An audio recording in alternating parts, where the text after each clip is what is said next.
নেতাজি সুভাষ অনেকদিন ধরে তোমার চিঠি লিখবো ভাবছিলাম, কিছুতেই আর হয়ে উঠছিল না।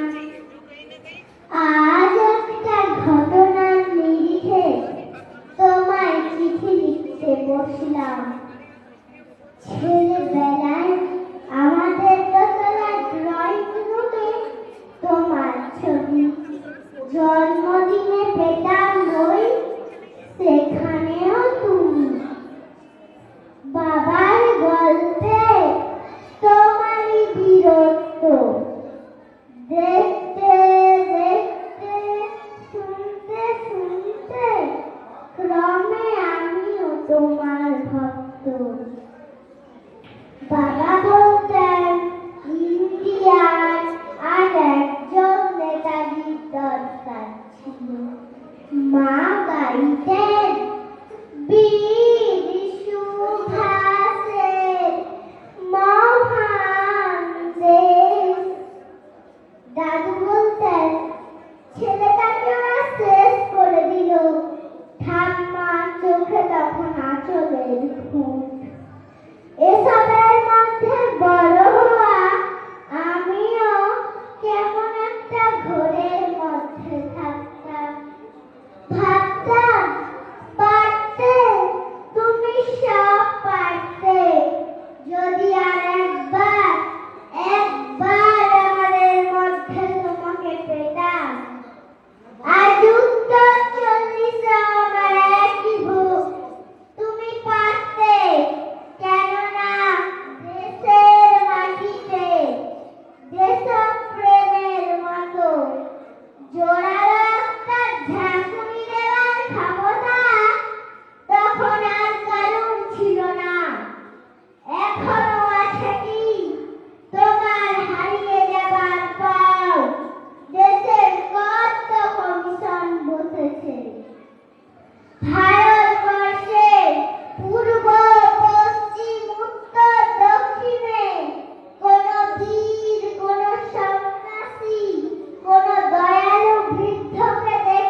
শিশুদের হাতে পতাকা নেবে না।